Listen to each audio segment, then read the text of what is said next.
We on. All right. Peace, everybody. This is Big Ra, the Almighty Force Brothers, and this is the AMF show. Welcome to the AMF show. I'm here with my man. Oh, Kev Young. My man Kev, and we got a special guest. That I knew for quite some time, been around like 100 years. My man, my man Eric Hicks. Glad to be here, man. Glad to be here. Game over, Game over. right? 31 years. 31 years, game over.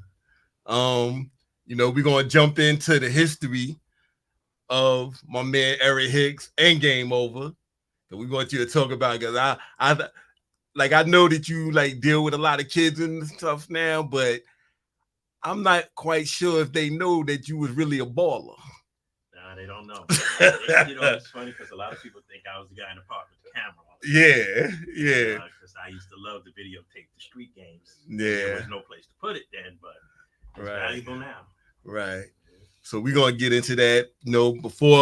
Before we get into the history of my man right here, we're gonna do a little shout out to my son Javon that made this possible for me and Kev. Shout out to the Bars and Hoops family, my man Still, my man Tiny. I want to talk about the kids. Talk about the kids for a minute. The 8 and under team, they made it to the semifinals in four different tournaments, which I think is great because some of them just started playing in September in the developmental league.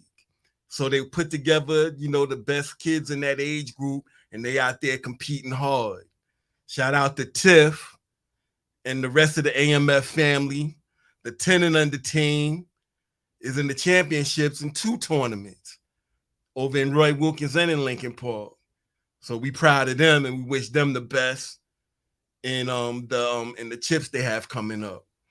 I want to talk about me and my brother Shy for a minute. At the beginning of this month, we were participated in Spit or Quit, which is out live now on the streaming platform. You can just Google Spit and Quit. You can find it on YouTube, right? And it's 50 MCs was part of it. Dudes like G Dep, dudes like Ice-T, got Freedom Williams, Tretch, and then they dropping part 2 of that on September 8th. So now we're gonna get into my man, Eric Hicks. Game over. So, we just going to do a little icebreaker that we do on the AMF show. So we're going to ask you in one word or a few words if possible, how would you describe yourself? Ooh. When people ask me what I do, I'm an entrepreneur, an inventor, which you'll find out about, but I just solve problems in the space of my business. And, that's a skill in itself because every day there's a problem, there's a situation. And now that I'm older, they get solved within minutes versus days and weeks. So I'm a problem solver, man. My spot, they call me MacGyver. All right. That's what's up. This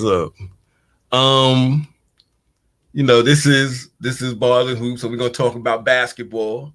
So your best music group.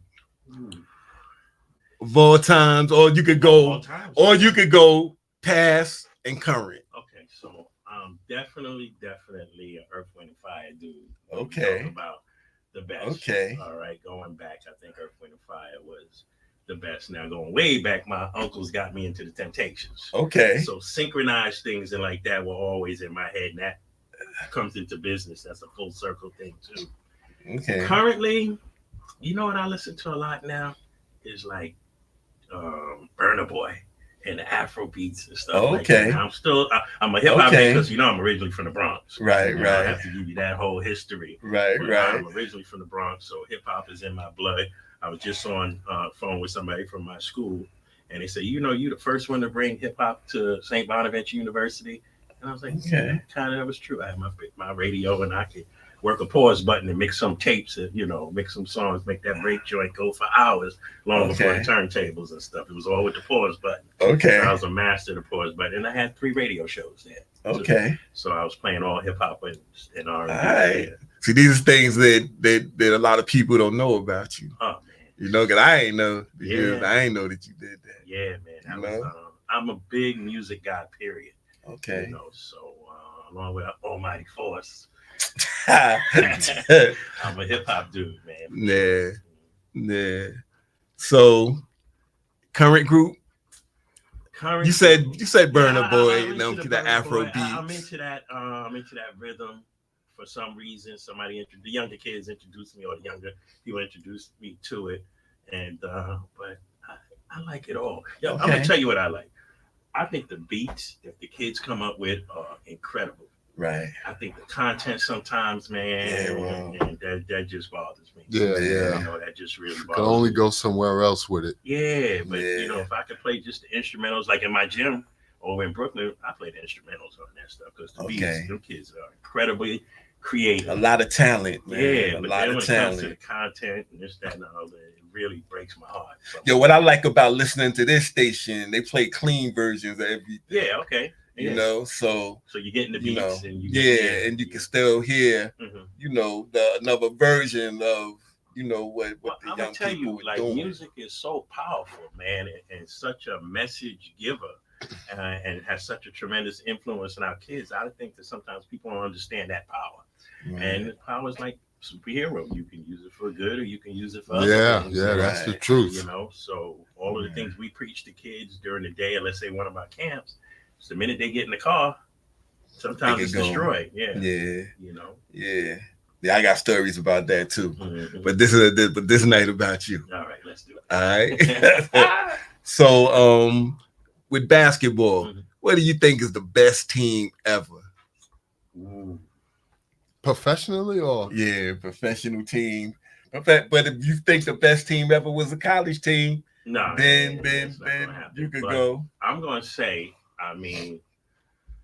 the Jordan era was incredible. Okay. The Jordan era was incredible. Now, I have to fast forward when I look at the Golden State Warriors and what they were able to do. Right, and the ability to stretch the court with the shooting. Once that 3-point line got in there, and you got guys who can make 3-point shots like layups. Right. That changes everything. That changed the game. That changes everything. And now you got, for one of the first times, a guy who can shoot. Not one of the first. We have one of the few who can shoot, but he can shoot off the dribble. See, there used to be guys that were great shooters, but they couldn't handle it, go to the rock, and this, that, and the other, but weren't great shooters. But you got a guy who can shoot the deep ball and can, when you come up on him, go around you. It's tough. Yeah, he must have saw you play. Yeah.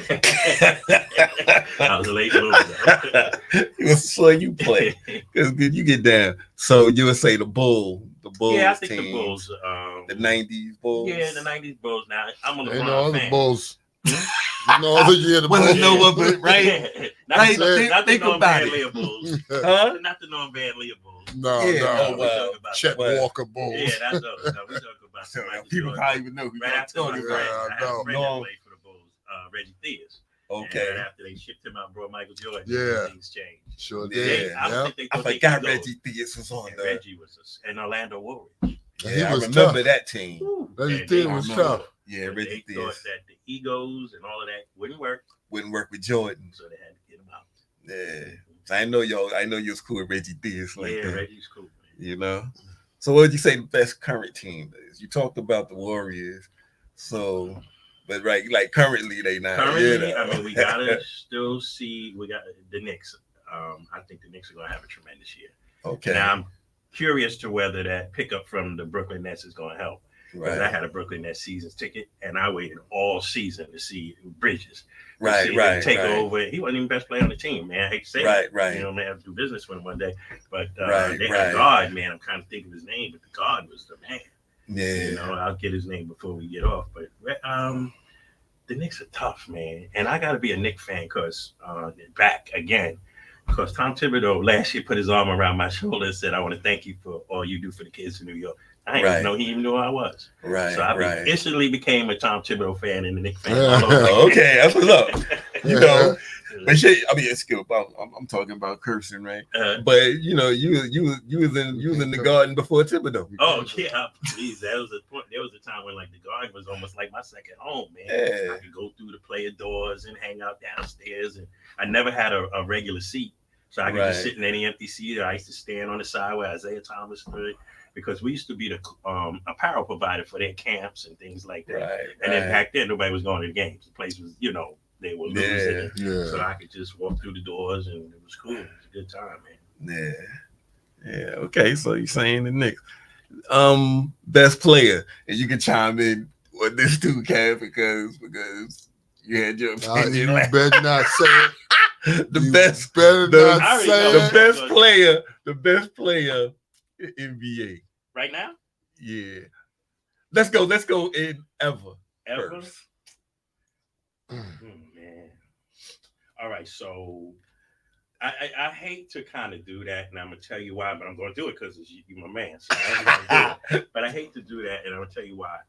I think it's almost like when you ask me my favorite group. All right, so we say Earth, Wind, and Fire, but then that means I gotta say the Commodores is out. You know what I'm saying? Right. And I like to say I enjoyed them all. It's like I remember coming up, and it was the battle between Prince and Michael Jackson. Now everybody want to pretend like they love him, but you was either Prince or Michael Jackson.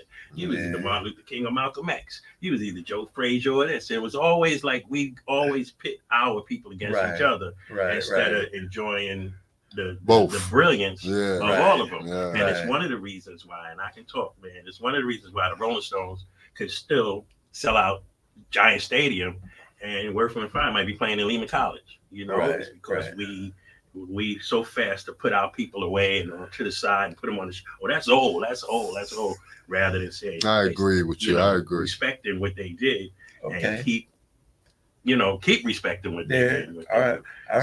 I mean, we can do the Jordan and LeBron thing. All right. But I'm a Jordan fan. I mean, I'm a LeBron fan. I love Michael Jordan. But when I look at everything, and I'm gonna tell you why, Kev, come back here. Kev just left the room. I'm not even looking at you, man. Let me tell you why. It's the same way when we talk about the greatest is Muhammad Ali.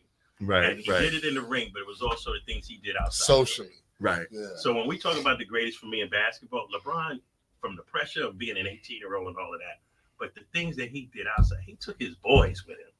To run his business. Michael Jordan didn't take his boys to run his business.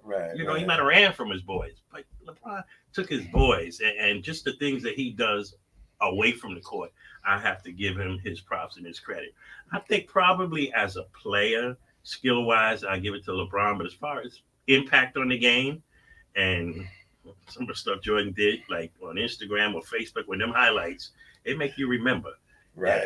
So you put LeBron over somebody who won the championship 6 times. Yeah, but and if he didn't quit them 2 years, he would have 8. Here's what I'm gonna say to this.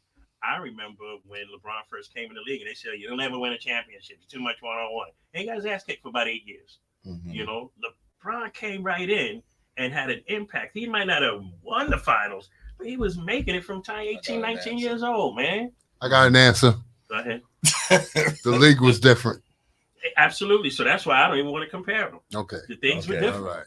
So, like, from now on, I think when we ask about who's the best of all time, you have to do that like as generational. Okay. You know what I'm saying? Like maybe from the 70s to the 80s, the 80s to the 90s.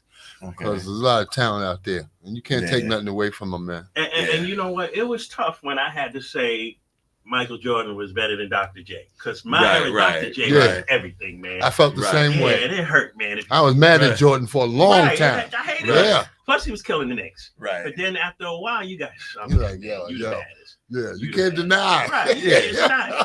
So it's the same thing with a lot of people with LeBron. It is what it is. But just think that we are fortunate enough to have seen the entire careers of both of them, man. Yeah, that's true. We see the entire careers of both of them, the 2 greatest to ever play. And well, I got to say this, Kareem. Yeah. I was about to say, what about Kareem? We're just telling the audience how old we are. Yeah, well, I read about Kareem. Nah, I saw Okay. old film. Okay. Hey, I watched Kareem play. Yeah. I remember him playing against the championship Knicks. Mm. Oh yeah. You know, I remember that. You know? The NBA is just an incredible thing, and it's had incredible talent. And most of us was the incredible talent when they allowed us to play and integrate it and let the ABA players come in and this, that, and the other. So They got much better once they did that. Yeah, once the ABA joined. Yep. The NBA was stiff. That's right. Man. It was so fundamental. It was That's boring. Right. And then they let all the guys in with the big afros, Mm-hmm. and it's game over. Yeah. And I think that's Dr. J, George Gervin. They changed the game, man. Artist Gilmore. Marvin Barnes. People didn't realize Barnes was from the ABA. That's right. You know. I mean, your boy Fly Williams had a little stint with. Yeah. He might be coming up here. Okay. He might be coming St. up Louis, what was their name? All right, St. Louis, Spirit of St. Louis. Louis Spirit of Spirit. St. Louis. Let me tell you something. Fly. He got a lot of stories. He Yeah. got a lot of stories. Some he can tell you. Some he can't. Some he can't. I respect that. Who's this? Say Fly. Oh man. Yeah. You know, back to music, right? Best record ever. Ooh, the record where, see, this is gonna sound corny, but the record where like every song was a hit. Michael Jackson, man. Okay. He was doing his thing. The Thriller album. Yeah. Okay. Every song was a hit. But Okay. I mean, Yeah. Record. Okay. What's the record? Huh? Record. What's that? Yeah, well, you know, it's still records to me. Still records. And remember, we used to get things where there's only 2 or 3 records that was worth listening to. Yeah. And they had like 16 songs on the damn thing. Yeah. He did the whole thing, man. Yeah. Every record was worth listening to. that's true. And I think That's everyone true. either went to number 1 or number 2. Yeah. Mhm. And the last rapper that did that probably was Slick Rick. When you listen to his whole album. Okay. You know? Well, you know, I'm a Slick Doc Rick, ITFO. Wu-Tang. Wu-Tang. Yeah, I had Wu-Tang. their CD. Yeah, every record was tight. Wu-Tang. Most of them. Oh, okay. Most of them. I'm not going to say everyone. All right. Yeah. All right. Tiny shaking his head, no. You don't like Wu-Tang, man? No, I'm saying there was a lot of albums out there, hip hop albums that was good from beginning to end. Oh, okay. Yeah. You got the Chronic. I was gonna say Chronic. Oh, okay. Yeah. Yeah. Okay. You got Ready to Die. You got Life After Death. Okay. You got a whole bunch of Yeah. Excuse us, man. We're a little older. I'm Yeah, gonna tell you man, he what said we was- Cam I'm gonna said tell we you who older. else for one summer or maybe 2 summers was killing it. X. DMX, man. DMX, Every yeah, song DMX. on that Yeah, thing was banging. Right. You know, and then Biggie did the same thing. You know, Right. So there's always that. But the best song, that's hard. Yeah, that's hard. That right? song is hard. Yeah. Yeah. All right. I'm gonna tell you one that I can. EPMD, killing it. Okay. Public Enemy. Public Enemy. Yeah, man. When that Fight the Power comes on, Yeah. I'm ready to get the ball and go play, man. I hear you. And they did all that without dissing each other. Mhm. Yeah, how about There were some disses out there, but you know. Yeah, people was still people was dissing from the beginning of hip hop. You know, from the beginning of hip hop. When Kumo D caught Busy Beat. Well, to do it today in some areas. is Yeah, lethal, now it's lethal. you know. Yeah. Now you gotta Even armor up. A guy like the music that Pop Smoke used to make. Yeah. The beats, man. Yeah. Yo, And he was a great artist, genius, man. He is a great artist, Yeah, man. the beats. You know, that was a some of the subject matter was the beats. Incredible. yeah, but his delivery, like I told a young guy the other day, because you know, he sent me a a clip with a gospel rapper talking to LL, and LL said, you know, that everybody have basically their lane. Mm-hmm. You know, and you know, my nephew wanted my opinion on it. And I said, although I might not agree with some of the content, you know, I didn't agree with Arnold Schwarzenegger killing 100 people in a movie. Same. You know what I'm saying? Yeah. So I said, so we still, even though I don't agree with it, we still have to leave that avenue for them to do it. Yeah. That's part of the whole freedom of speech Right. thing that's going on. Well, you know, a lot of times it's up to the adults to monitor and channel what kids hear and what they don't hear. And that my issue would be more with the adults. It's like, okay, it's like we can talk basketball. I go to tournaments out in the city, and I was in one in Brooklyn, and I ain't gonna call them out or whatever the other day, and I'm like the special guest, so I'm sitting there, and the girls are playing on the court, and the lyrics, and now these are young girls. The lyrics to the music, right, that was being played, deep and right, this is that, right. And I'm like, and I'm looking at the dude, and he's one of my peers, and he's the DJ, right. And I'm like, really, man, this is what you playing for these little right, girls, right. And the sad part is the little girls know all the words, yeah, and it's kind of, and I'm no prude, but when it comes to kids, there's stuff for adults, and it's stuff for kids, and that line just gets blurred when we do tournaments and stuff like that. There's no line anymore. Yeah, I won't allow it. We won't allow music. I mean, we just don't. You might hear it when it fire. Or something. Listen. You know, some Parliament Funkadelic or something.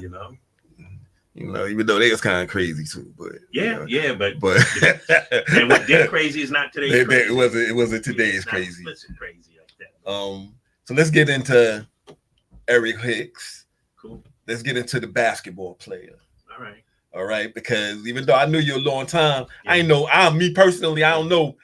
know your basketball history. All right, so here's how it started. It's a crazy. I tell people that all the time. That movie Rudy, it was supposed to be a black guy. It was supposed to be me. I come from a place called Co-op City in the Bronx, and went to a school called Truman High School. So you know how big Co-op City is. When Truman High School had a tryout for the basketball team, Truman High School was brand new. The line went all the way down the block and around the corner twice, all the way around. So me with no basketball training and everything, just dreams of Earl Monroe, Walt Frazier, Dr. J, and all that stuff. I'm thinking I'm gonna go make this team with no playing experience, this, that, and the other. Got cut. All right, so worked out real hard that summer, this, that, and the other. Wound up my senior year being the last guy cut. But I was that guy that would get up 6 o'clock in the morning and no coaches or nothing, making up drills. All right, I need 10 moves going to the left, 10 moves going to the right. I need to shoot, just making it up. The things that we teach kids now, I was making it up in my head. And sometimes I was doing the shit wrong. I was doing it wrong. So you practice things wrong, you get good at doing it wrong. But the one thing I could always do is handle the ball, man. And that was my thing. It's like if the park was closed down or whatever, like when I go back to Co-op City now, and I almost get emotional, I spun on every parking meter, every stop sign, every hydrant, you name it, I put a move on every stationary thing for like 10 years. Right. It was so crazy when I was out there at 6 o'clock in the morning. My friends used to laugh at me, tease me. So lo and behold, I get cut my senior year, which lit a fire under me that burns to this day. Just burns to this day. And I wound up at a school called St. Bonaventure University the year after they won the NIT. Okay. All right.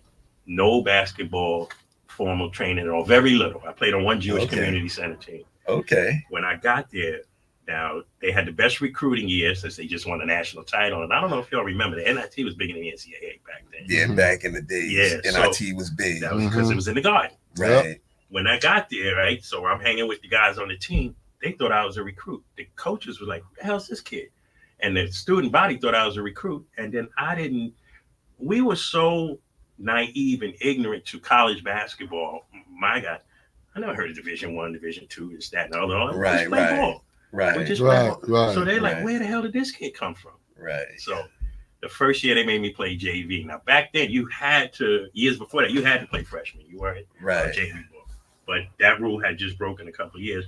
But I played JV, but they made the recruits play JV also. So now I'm starting on the JV as the point guard with these big time recruits from DeMatha and Dunbar and all of these DC schools that they recruit from. And I'm holding my own. I'm doing my thing. And I could jump a little bit. So I was the littlest guy. Probably when I got to college, I might have been a shade under 5'10", but I could dunk. And upstate New York, they ain't never seen that. And I could dunk a few different ways. I wasn't dunking on nobody because I only weighed like 110 pounds, but I could jump a little bit and I could handle the ball. Caught their attention. Lo and behold, 2 years of JV. Next thing you know, somebody gets hurt on the varsity. Coach calls me up and says, yo, I want you to come in and practice with the team. Here's the deal. All my friends was on the varsity. So when they practiced, I used to sneak into the arena. We had an arena that sat about 8,000, whatever. I used to sneak into the arena like a half hour before practice, climb all the way to the top, and I would watch every practice. And I couldn't hear anything. So my teammates, my friends, if they did like this, that means coach was wrapping up practice, meet us in the dining hall. So I'll be watching practice and this, that, and the other. And then my roommate, who was like second league coordination at the time, he would go like this. I knew to start sneaking downstairs and meet them in the dining hall. Coach calls me one day, dude named Lacey Foam, a top recruit, breaks his ankle. We want you to come practice with the team. I get down there. I know every play. I can shoot the passing lanes because I knew every play. Right. So now they think I'm some kind of basketball savant. Next thing you know, I get a call. Hey, we want you to, and so I'm like, I get a scholarship because my mother don't work. Full scholarship. Wow. At a Division I university, never playing not 1 minute of high school ball. When I walk out of the coach's office, this is what people should know. I walk out of the coach's office and I said, so coach, I got a scholarship now? He goes, oh yeah. He takes a piece of paper, tears off the corner, writes down some note, some code or something on a piece of paper, hands it to me and says, go to the administrative office, just hand it this, you good now. And as I'm walking, I'm saying, my mother been killing herself forever. 4 years of payment right there. And this comes down to this, right? Yeah. So didn't get a lot of playing time, but man, let me tell you something about Division I. First class everything. Flying everywhere. You go to the restaurants, what do you want to eat? I take the left side of the menu. And basically, we had the shrimps and the steaks and this, that, and the other. We eat half of this, eat half of that, because the guys were belligerent and arrogant about it too, because they weren't paying for it. But back then, we didn't know that if we played on TV, school was getting $200,000. We getting $15 for pizza money. Right. So they getting all this money. So yeah, you want to eat that? You want to do this? You want to do that? Go ahead. But the school. So when I see the NIL stuff now and this, that, and the other, and jerseys selling in kids need to get a piece of that because for all that's the whole NIL thing that's going on there. Yeah, and it's going to be a train wreck in the beginning, but it'll figure itself out. Nobody worried about it when the school was getting all the money. So by that, the kids will get some money. Oh, it's going to ruin the game and this, that. So let it ruin the game. Get paid. Yeah. Because they making millions. Yeah. Where we was getting $200,000 for a TV game, they getting millions for games now. And people were advocating for that for a long time. Yeah. For a long time. Imagine Pearl watching it. Face on a Wheaties box up in Syracuse. And he ain't got a dime for it, man. It's a violation to give him money. Right. Come on, man. Right. Yeah, that's wrong. Something wrong with that. Yeah. So now it's going to even out and a lot of guys going to do crazy, foolish things with the money and get in trouble and this, that. It's okay. Give it a few years. It'll work itself out or whatever. Right. I agree. Because it's almost, and it's controversial, but it's almost like a plantation mentality when you just there to entertain. Right. Somebody else is making all the money. Somebody else was getting all the money. Yeah. Hey, man. But, me, myself, I'm happy. I'm happy that it happened, and I just wish I was in school. Yeah. And they made that decision. Or at least I wish they were still selling my jersey. Yeah, right? I know, right? I know. Well, it seems like the money they're giving out has tripled. Oh, my God. We got friends that got kids that play big-time basketball, and some of the numbers I heard, he won't confirm, but some of the numbers I heard is ridiculous, man. Mm-hmm. Yeah. 600,000, 400,000, and this, that, and the other. And the kid can leave after 1 year. Wow. So. Wow. Yeah. Well, it's good. It's good. It's a good thing, in my opinion. I agree. Okay. So let's get into Game Over. Because, when you started, you said 31 years. To me, it seemed like Game Over was always there. I appreciate you get what I'm saying? And so, let's talk about how you transitioned into that. All right. But basically, you're the ball player. Well, you guys know, when you are playing basketball, it's almost an addiction. Like, I was playing tournaments and playing with you guys and gyms and if I had a game and I had a business thing to do, I could not separate the two. Like, the business would almost go away. And mentally, and I'd be like, I'm going to go play in this game. And it could be just rec. But I was so pulled to the game and just that thrill and being able to play and, just having fun. I figured one day, the minute I find something that I like doing as much as I love playing basketball, I'm going to be okay. But until then, I'm going to struggle because I got this battle going on inside of me that's just ridiculous. So what I noticed, and, you guys, we're all around the same age, is when you get into the business of sports, there's not a lot of us. And see, what happens is other people get to enjoy playing, and then they get to transition into the business of sports. So that love is still fed. because they're around it, whether they work for one of the teams or this, that, and the other, or a sneaker company. But as I got into the business, I look around and you're just in the business around town. I said, we not here. That game is over. So that's thus the name Game Over. Okay. So it started as a philosophy. Plus, in a time of trash talking, the last thing we said when we hit that final shot in the park was, boom, game over. So I thought that term would be trademarked because at the time, 31 years ago, video games were going crazy. Yeah. And the last thing on every video game is game over, still to this day. So I'm like, there's no way I'm going to get this trademark, man. But you filed for it. I actually thought it came from because not just us, but there was a lot of teams getting blown out, and the refs used to call the game before it was over. And they'd be like, yo, game over. Yeah. Right, Okay, right. so that was the final statement in the Yeah. game for us Right. that's playing in the inner city. Right. And so I had to come up with a logo for that. So I'm drawing things. I'm drawing a stick figure, ball in one hand, rim in the other, this, that, and the other. But and I still got some of them drawings and things. And then I said, okay, I'm going to take I got a friend. I'm going to have him pose with the ball in one hand, rim in the other, have a guy take a picture, give that picture to an artist, and have him make a logo out. So that's where we met Dorian Graham. So he takes the picture and blah, blah, blah. And then I give it to an artist, and the artist refines it and everything. And that's how the logo came about. A guy walking away with the ball in one hand, rim in the other, that's game over. It was also at a time when people first started, well, actually, I saw Wayne McCoy do it once, but dunking the ball and breaking backboards. You had Darryl Dawkins, tomahawk and boom and breaking the backboard. Yeah, a lot of people think Shaq was the first one doing that. Man, A lot of people thought that Shaq did it. To Yeah, me, Darryl he was the Dawkins. first. Yeah, he Yeah. was putting it back on the numbers where he used to tap it on the back numbers and boom. Yeah. And that was incredible when you saw that. So what is more game over than the dude ripping the rim off the backboard and walking away with the ball under one arm? That's game over. Game So over. that became the logo. So it became a logo and a philosophy. All of that exploitation that we talked about and all those things we talk about where we're only seen on the field and we're seen like athletes. We don't make sneakers. We don't make basketballs. We don't make apparel. We don't own arenas. We don't own teams. We just on the field. Nah, that game is over. And my thing was to try to become the first black Nike or the next Nike. But the reality of it for me, it was like somebody's got to put the flag in the sand and say, the game's over. Somebody got to do it. I'm never going to be the next Nike. But some little kid that sees game over and sees that there's a black man behind it is going to say, I can do that. And he might be the next Nike, Under Armour or whatever. But it had to start somewhere. So we got into, fast forward, I create this logo and people see the logo and I'm selling T-shirts and hats and shorts. And people talk about out the trunk of the car. I'm selling literally out of the trunk of the car. Let me tell you.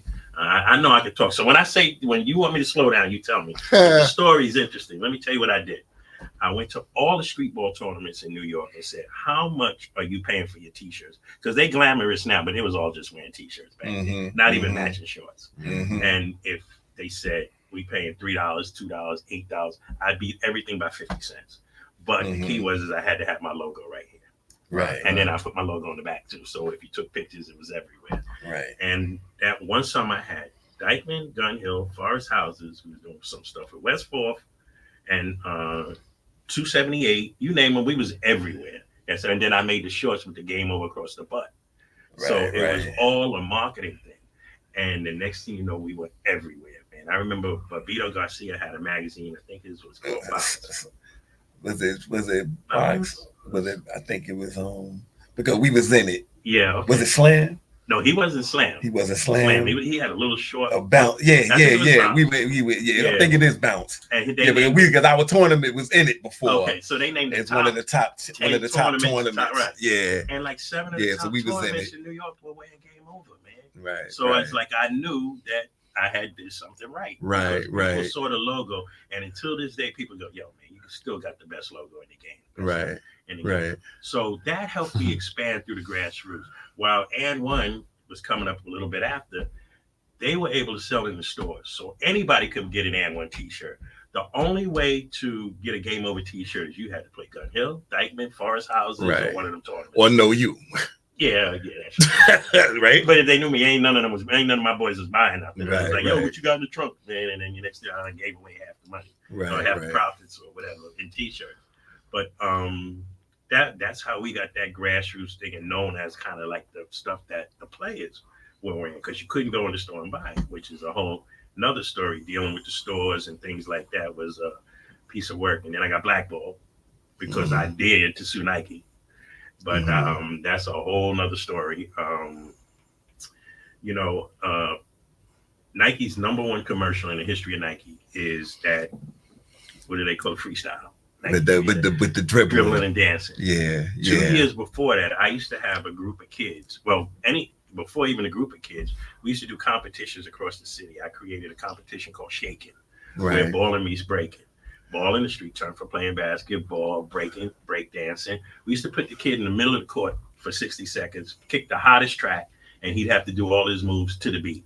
We had one-on-one shaking where the kids would battle, synchronized shaking where like 3 kids would together and they do that synchronized stuff. That's why I said the Temptations before. That was always in my head. So they were all moving at the same time, doing their thing or whatever. And then just a freestyle shake. We wound up getting on every morning TV show there was. Right. You know, Good Day New York, this, that, the other, blah, blah, blah. We were Then did you do this on MSG? Because I remember seeing it. It spawned a TV like show. Yeah. Okay. We had a TV show where we were looking for the best shakers in the New York City area. So if you call me up and say, yo, man, my kid can dribble, man. He's driving me nuts. He wants to stay right where you are. We used to drive to their house, open up the doors of my car, play the track, and sit there and film and watch the kid doing his thing. We had tryouts at 275 in Brooklyn. We had tryouts at Lehman College. And we were looking, this was all filmed and made into a TV show to put together the ultimate shaking team that was going to perform at halftime at Madison Square Garden.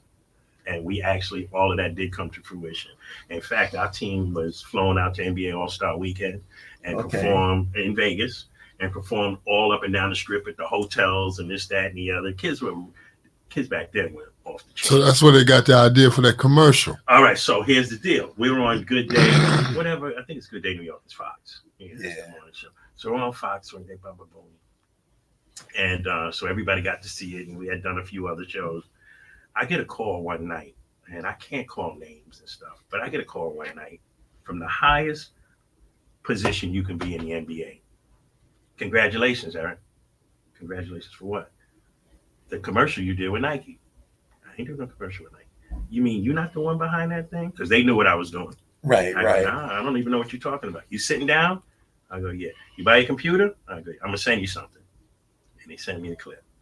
My jaw hit the floor, man. I was like, oh my God.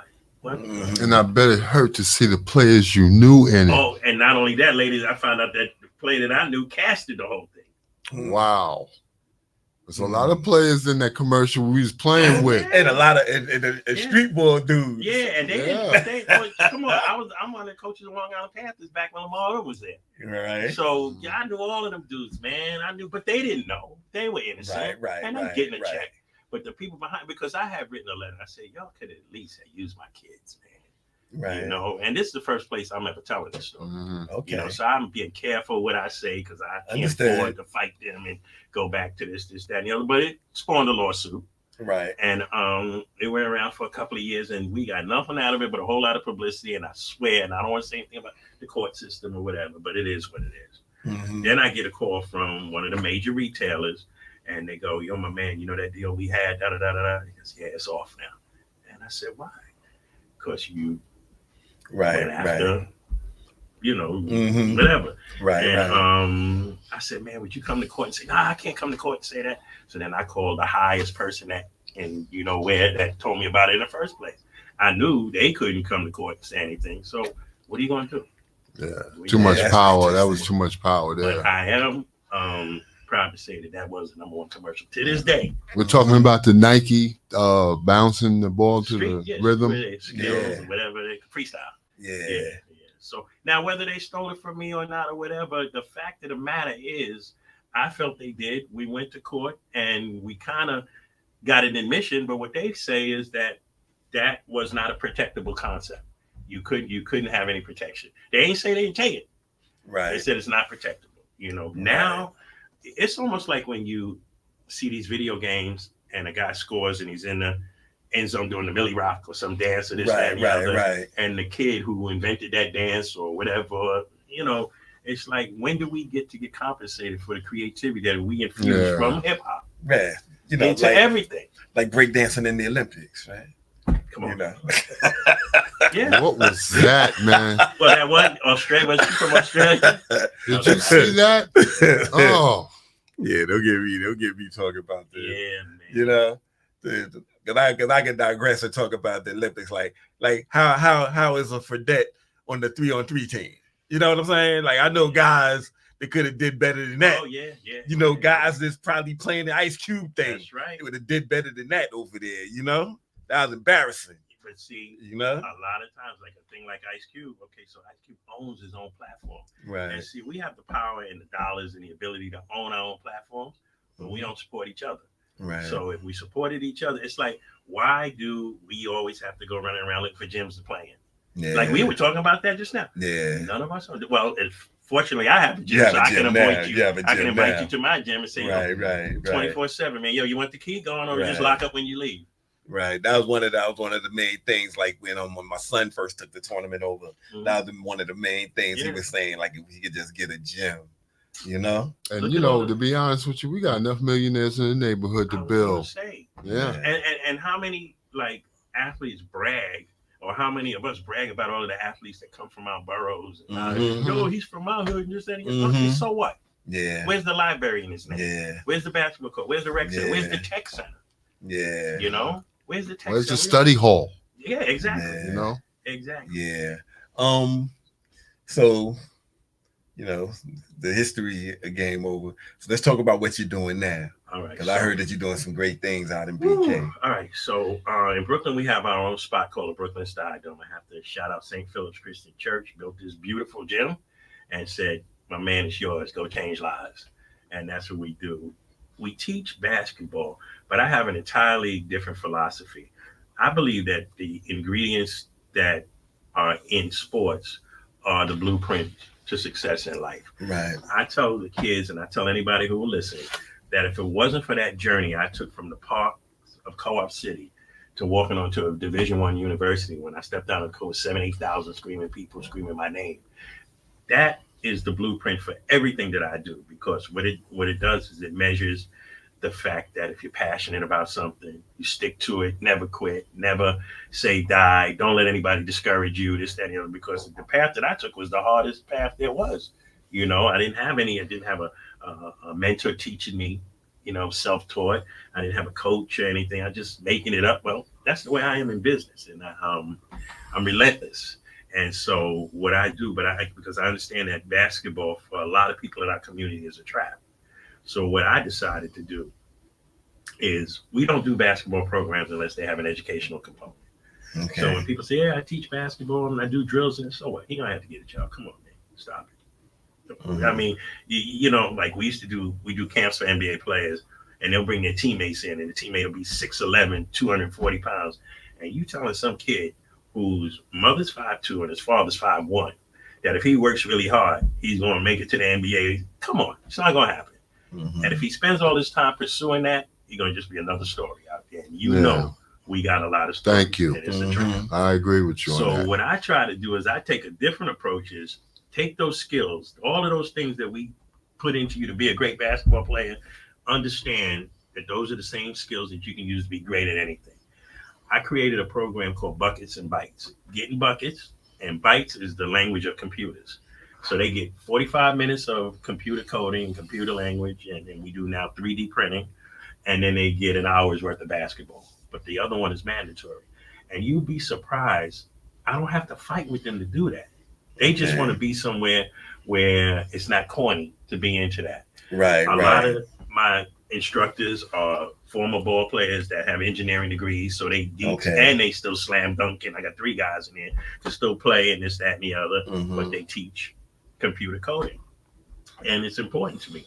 And one of the reasons why I did this is I'm sitting in my gym, and there's a row of kids sitting in the bleachers behind me, and they talking about, yeah, and I crossed them over, and I did this, and I dunked on them, and I'm thinking, these kids can't even play.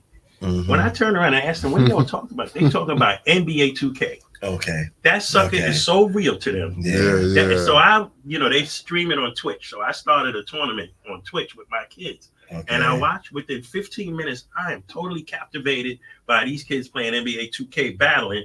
That is almost like a real game. I mean, they got the music and it zooms in, the crowd, the cheerleader, this, that, and the other. It sucks you in. And now I know each kid behind each player on the thing. Yeah. And I'm hearing them communicate in ways. Yo, pick them up over there. Don't let them shoot this, that, and that. Just like a real game. But they don't even do it in the games. Okay. They're communicating more in the video games. And I'm like, if y'all can talk like that, how come I can't get y'all to do that in the games, man? But it's real to them. So I'm thinking we can use it as a training tool. But the other thing is we need to tell them that instead of sitting in front of the in front of the game, wiggling your thumbs all the time, let's learn how to make video games. Let's understand that the video gaming industry is a multi-billion-dollar industry, and you need to learn about it because you're spending so much time. So I don't even know if kids know that every NBA team has a corresponding virtual team, and that they have a draft and everything. If you make the team, you make between $60,000 and $80,000 a year. Yeah, that's the whole game. That draft for those virtual teams, like the Knicks have one. That draft, these kids can't sleep the night before. It's just like getting drafted in the NBA. And I saw like on NBA TV, they had like a real tournament and championship. They had like the playoffs and everything. It's real because on NBA TV. You know, when you see companies like the NBA and let's say Facebook and places like that get into certain things, with all of the money and all the expertise that they have to do the studies, feasibility studies, whatever, you know that there's something there. You know, when Facebook changed its name to Meta, there's something there. So I went and got into the metaverse to see what's going on in there. And this is where you put these things on and you are physically. Yeah, I seen that. Yeah. You have to really experience. I went to metaverse. I got 300 penthouses and 7 stores in the metaverse. They worth more than they were when I bought them. They still ain't worth nothing. Yeah. But I'm like, okay, so just hold on to it. Who the hell knows? But in the stores, in the metaverse, you can go into the store and sit down in front of my website. Your avatar can sit down in front of my website and order something. I had a lady invest $200 into my foundation in the metaverse. I was telling somebody in one of my stores, and in my stores, the videos are playing on the wall. I mean, it's hard to imagine. I get what you're saying, though. I get it. I get it. Like just in another world. It's another world, man. So I'm talking to somebody and explaining what Game Over is and what we do. And I got videos playing in my store all over the world because you can upload your videos. And it's all 4-dimensional. It's crazy. And this lady overhears me talking about it. And she goes, oh, I like that. I would invest in that. And I said, well, just go in that room right over there. And she takes a little avatar and scoots over to the room. And next thing you know, the next day is $200. And that's how real it is, man. Now, if I can multiply that out. And she was from Hawaii. Okay. She was from Hawaii. I mean, I have friends in the metaverse from all over the world. You get money from all over the world. All over the world, man. Wow. It really is the future.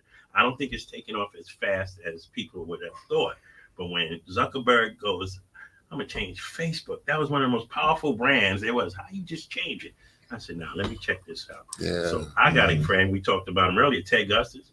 He's building the High School Basketball Hall of Fame for New York City in the metaverse, where you can go in there and see exhibits of all of the high school players. And if you're a high school player that didn't get any recognition, you can go in there and build your own. Okay. Yeah, so it's just crazy, man. That's like, technology, man. That's the whole thing with Buckets and Bites, man. Letting these kids know that technology levels the playing field. Had I had Instagram and Facebook when I started Game Over, versus standing on the corner with signs, handed out flyers in front of Madison Square Garden, who knows where I'd have been, man. So yeah, that's what you always say. If social media was out back then, yeah, we all be rich. Imagine some of the stuff you did on the court. If you could just click a button and see it. Likes. Man. Oh, yeah. Mr. Footwork himself right here, man. Hey, yo, you don't even know. You don't even know Kev Young. When I think about footwork on the court, that's Kev Young. You're the first guy talked about my footwork, man. Oh, my God. The baseline? Yeah. Baseline work in mid-range game? Come on, man. I'm a connoisseur of this stuff. And I remember St. Pascal's, and I'm not going to call the game on this because the person know who we're talking about. But, yo, I felt so sorry for him. I was like, yo, take him off that dude. He's killing, running right around, up and under, fade, left hand, right hand, the whole thing. It's like, who is this dude, man? Who is this dude? So you ain't no Kev back there? No. I mean, and we got to shout out how I know both of you guys. Jay Arrington. Yeah. God rest his soul. Jay Hamilton, the connection of all. I remember you from West 4th Street when you bought the shirts up there. That's right. And Dorian kept, that's my man, he put me on his shirt. I was like, what he put you on your shirt for? That's how that team was, though. Dorian was so connected with everything in that world of basketball. Yeah. He was such a good dude. Yes, he was. Yeah, Darren, a high flyer. Yeah. He was a high flyer for me. Love playing with him, man. Love playing with him. He was a good dude, man. He'll rebound, kick it out, block shots, the whole thing, did all the dirty work. Yeah, wasn't upset about nothing. That's right. He'd come out, sub, didn't cry about nothing. Yeah. So I like when you was talking earlier about the basketball business, right? Mm-hmm.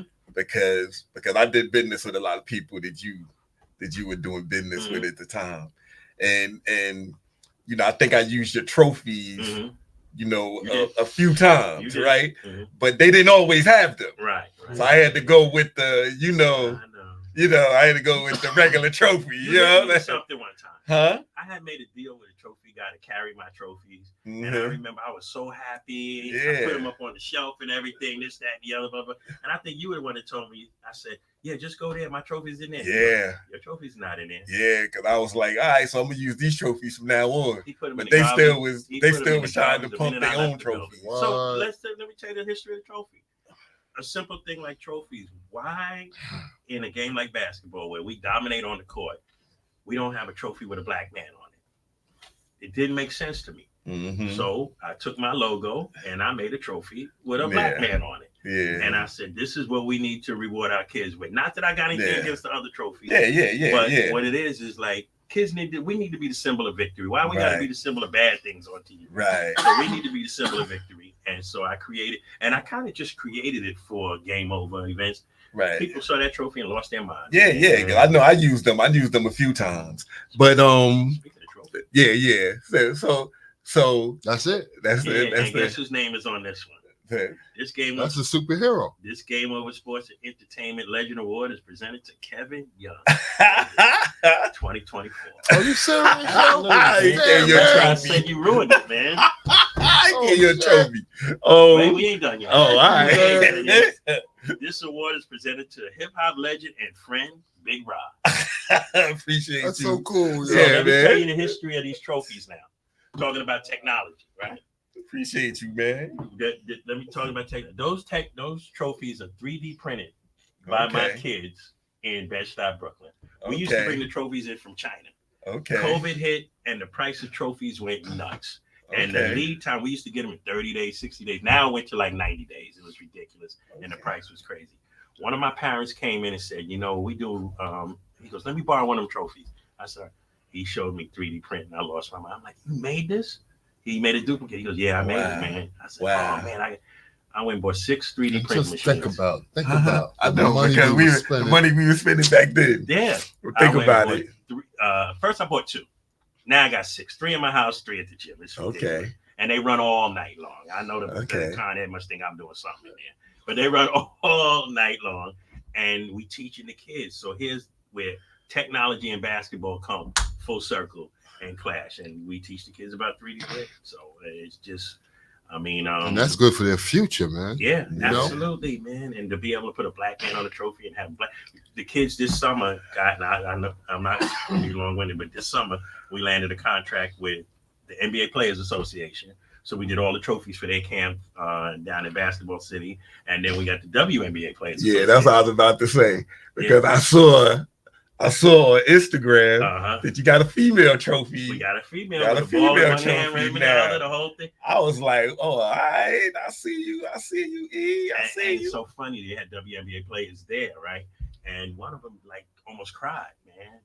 To see their representation like this or whatever, giving them equal billing. You name the NBA player from our era and beyond, from Steph Curry to Allen Iverson to Vince Carter, they all got Game Over trophy. Some of them I know how they got them, and some of them, like Kemba Walker, got 11. I ain't never met Kemba. But you didn't do that statue for Iverson, did you? No, I didn't do that. You saw that little bitty statue they gave. He would have been better off with one of these. It was about this size. I was going to say this might be bigger. What the? Yeah, but listen, so this went so fast, man. I'm looking at the time, man. But there's there's we like to give motivational speaking to parents of kids that are getting into sports. Because I like what you said about how hard you worked, to better your game. And even when it wasn't successful, at one level, you still kept at it. So we have a lot of parents that think their kid is going to be, the next Jordan, and the kid is 8, right? So words for the parent. I know a lot of those parents. I'm going to say this. When it comes to basketball and sports in general, basketball is a gift that's been given to us that should be used, or sports in general, that should be used for training for everything else in life. If your only measure of success in, let's say, a game like basketball is making the NBA or playing D1, you're going to have a whole lot of depressed kids walking around. Did you know that 97.3% of the kids, when they take their uniforms off from high school, never put on a uniform again? Not Division I, Division II, Division III. Never put on a uniform again. And now you got a whole lot of kids that were used to getting a whole lot of attention and accolades. Now what do? Tell you a quick story. I'm in Co-op City in the Bronx. There's 200 kids playing in my tournament, in my at my camp working out. I'm on the outside, I'm looking in, and I said to the person next to me, I said, the cure for cancer is right there. And they go, what? I said, the cure for cancer is right out there. Our kids are brilliant, but we so busy worrying about them making layups and jump shots that their brain is not knowing. They don't understand that same thought process. Imagine when the virus came. The virus would change, then the medicine had to change. Then the virus would shift, the medicine had to shift, or whatever it is. If you believe in it or not, there had to be a constant shift, a constant adjustment. When they talk about the NBA playoffs, each game is a game of adjustments. Life is a game of adjustments. Definitely. So our kids have that ability. I'm not saying stop playing basketball. Right. Just tap into the full spectrum of their mental. Some of these kids are brilliant. We talk about the music they make and the things they do, the creativity. They just don't foster it sometimes in the right direction. And they might be doing other things that we don't know nothing about. That's right. And allow other people to define what our success is as people. Right. Versus us taking charge. And we have the ability. We got the money. We just got to stick together, man. Okay. Very deep, man. You're a deep brother, man. I appreciate you, bro. I know you guys forever. Now, you're saying the things I'm thinking. Why aren't we doing this? Why aren't we doing that? You're saying exactly what I'm thinking. And you're putting it in a way I wouldn't have put it. I'm glad to be able to do that. And you guys, I have such respect for the both of you. This dude, I love him. Even though I done caught that shoulder in the chest on a fast. Oh yeah. Enough time. We play hard every Saturday morning. I'll try to get Kev to come. He's like, all right, I'll be there. But I'll say what time. It'd be like 9 o'clock. I'd be like, man, actually it was 8, right? It was 8 o'clock. But I would get there at 9. But that's when I got there. 7. I know. And I'd be soaking wet by the time everybody got there. And the first couple of games lighting it up. But the last thing, because we really ran out of time real fast. This really went real fast, right? I'm not leaving, but words of encouragement for anybody. All right, so I think what I would say is find something that you're passionate about. And as corny as it sounds, and people say it all the time, when you do something you love, you never work a day in your life, man. But that shit is rough. Let me tell you something. 31 years, I almost lost my house twice. So it gets rough. But the passion and the drive and the determination, and to get to the point where we are now, where I look back, I wouldn't change a thing. So if you are passionate about something and you really, really believe in it, just stick to it, man. Stick to it, and always be willing to learn. Could you imagine at my age, I'm teaching kids about 3D printing and artificial intelligence, this, that, and the other, because I'm open-minded enough to learn and see that that's the future. They should be teaching me. Right. And I'm teaching them how important it is that they need to get into this stuff because it's changing the world. Man, they're building houses with that damn printer. The 3D print, cement coming at it and things. I've seen it. Wow.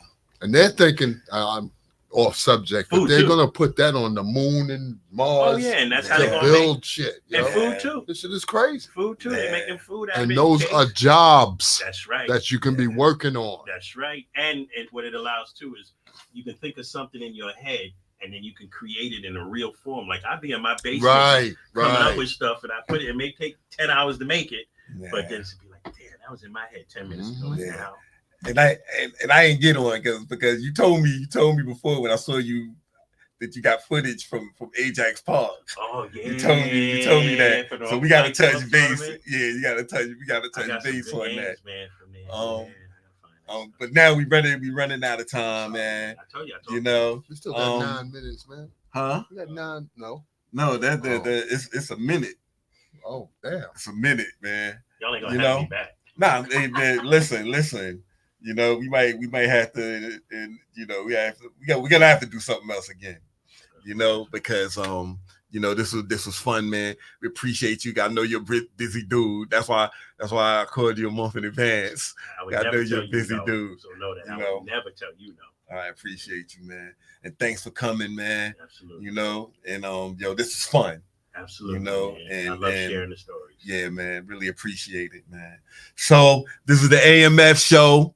Big Rod, Almighty Force, Kev Legend. and my man Eric Hicks. Game over. There we go, baby. Game over. That's right. Appreciate you, my dude. Oh, black man on a trophy, fella. You know? I never Alright, thought peace. about that, did you? Peace, everybody. Peace, J Vaughn, AMF family, Ask You Dancers, Big Shy, Bars and Hoop family. All right. Peace, everybody. Oh, and strain. Wow, man, bro. Trophies are legendary.